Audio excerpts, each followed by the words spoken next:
कि आज बड़े पैमाने पर सर्विस प्रोवाइडर के माध्यम से, आउटसोर्सिंग के माध्यम से बड़े पैमाने पर कर्मचारी रखे जा रहे हैं।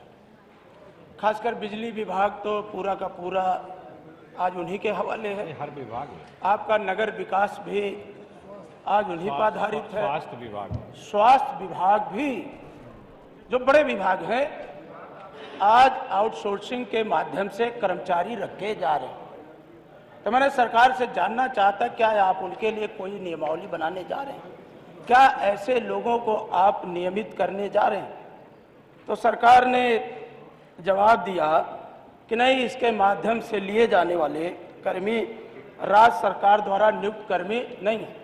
तो मैं जानना चाहता हूँ, जब आप सब कुछ पहली बार कर रहे हैं तो आखिर इतने बड़े पैमाने पर, जब इतने बड़े बड़े विभाग हैं और आप सरकारी खजाने से पैसा दे, आप इनको पैसा भी देते हैं, तो आखिर सरकार की क्या मजबूरी है कि बेरोजगारों को दर दर भटकना भी पड़ रहा है, उन्हें ठोकरें भी खानी पड़ रही है, और जो उन्हें ट्रेंड होने के बावजूद भी जो कम वेतन मिलता है आउटसोर्सिंग कर्मी, उस पर भी आप कंपनियों को बैठा दिए, एक नया सामंत पैदा कर दिए जो उनके ऊपर कमीशन लेने का काम करता है। आपकी सरकार तो विद्वता से भरीपूर्ण सरकार है। कौन आपको राय दे रहा है? क्यों ऐसा हो रहा है? समझ से हम सबके परे है। एक तरफ तो आप जो हमें आरक्षण की व्यवस्था दी गई है भारत के संविधान के द्वारा, ये सर्विस प्रोवाइडर कंपनियां उसका पालन भी नहीं करती, और जब आप लेन देन से दूसरी कंपनी को माननीय अध्यक्ष जी मिल जाता है काम, तो वो हमारा जो कार्यरत कर्मी है उसको आप बड़े बेरहमी से बाहर भी कर देते हैं। तो आखिर जब सरकारी खजाने से पैसा दे रहे हैं तो आखिर इस तरह का माहौल आप क्यों बनाए पड़े हैं? और कमीशन भी ले रहे हैं उनके ऊपर। डॉक्टर लोहिया कहते थे कि इंसान होकर इंसान पर इस तरह का टैक्स, ये पहली बार उत्तर प्रदेश में देखने को मिल रहा है। और इतने योग्य मंत्री के रहते कम से कम आप संविदा तो करा देते। बिजली मंत्री जी, नगर विकास मंत्री जी संविदा के द्वारा नियुक्ति करा देते। स्वास्थ्य मंत्री तो उप मुख्यमंत्री हैं, वो भी अगर संविदा के माध्यम से करा देते। आप बहुत अच्छे हो प्रश्न। तो मैं आपसे जानना चाहता हूं कि क्या आप इनका वेतन बढ़ाने का काम करेंगे? क्या इन्हें सुविधाएं देने का काम करेंगे? क्या आप इन्हें नियमित करने के लिए सरकार गंभीरता पूर्वक विचार करेगी? ये मेरे 2-3 प्रश्न हैं। मैं इससे सरकार से स्पष्ट उत्तर उम्मीद चाहता हूं।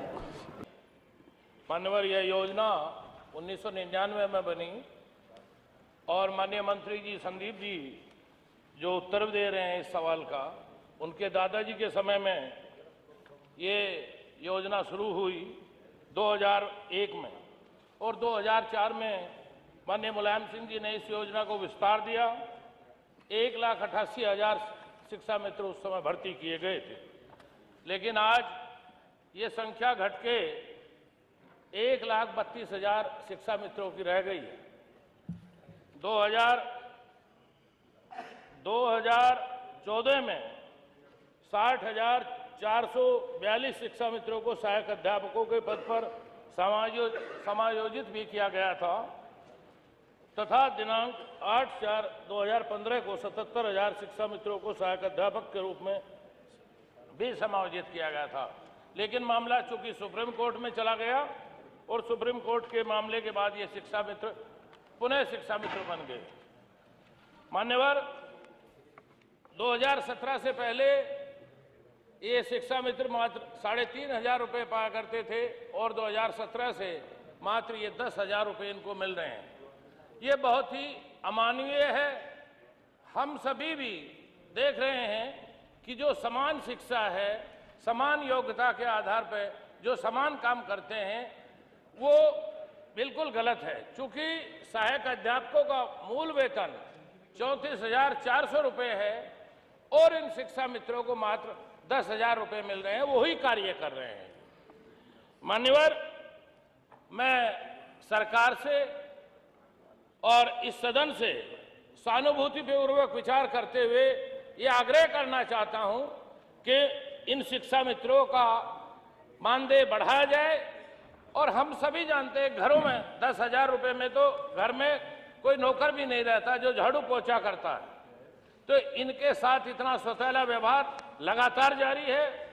ये शिक्षा मित्र बहुत से ढेरों आश्वासनों के बावजूद भी प्रश्न पर और माननीय प्रधानमंत्री जी के आश्वासन के बावजूद भी इन शिक्षा मित्रों के साथ अब तक न्याय नहीं हुआ। माननीय मंत्री, अतः मेरा माननीय मंत्री जी से अनुपूरक है कि शिक्षा मित्रों का मानदेय कब तक बढ़ाया जाएगा और वो कितना बढ़ाया जाएगा, ये मेरा अनुपूरक सवाल है। माननीय मंत्री जी।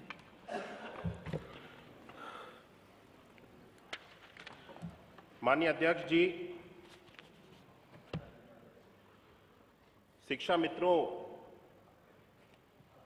के मानदेय से संबंधित माननीय सदस्य ने प्रश्न उठाया है और इसके बारे में मुझे आपको अवगत कराना है कि शिक्षा मित्रों की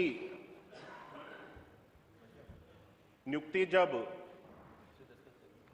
सहायक अध्यापक के रूप में इनको समायोजित कर लिया गया था, उस समय जो माननीय सदस्य शिक्षा मित्रों की सैलरी के बारे में जिक्र कर रहे थे कि उनको 40,000 या उससे भी अधिक की सैलरी दी जाती थी, वो सैलरी उनको एक सहायक अध्यापक के रूप में जब उनको नियुक्त किया गया था उस समय दी जाती थी।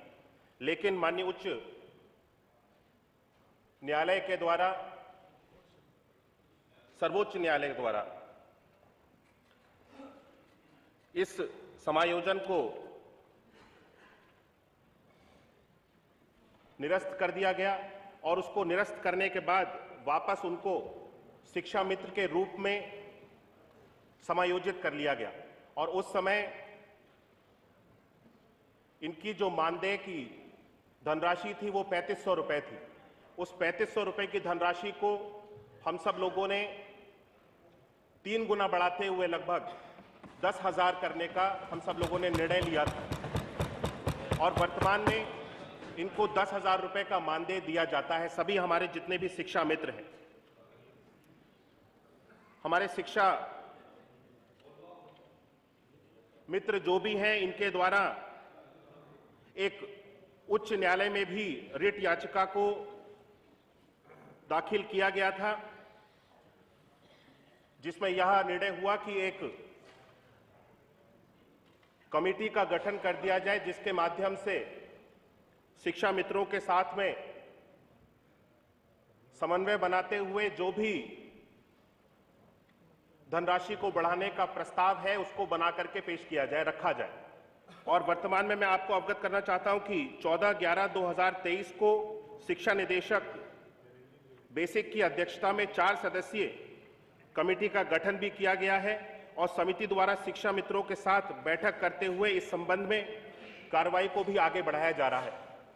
आगे आने वाले समय में जो भी कमेटी के द्वारा प्रस्ताव रखा जाएगा उस प्रस्ताव के ऊपर विचार किया जाएगा।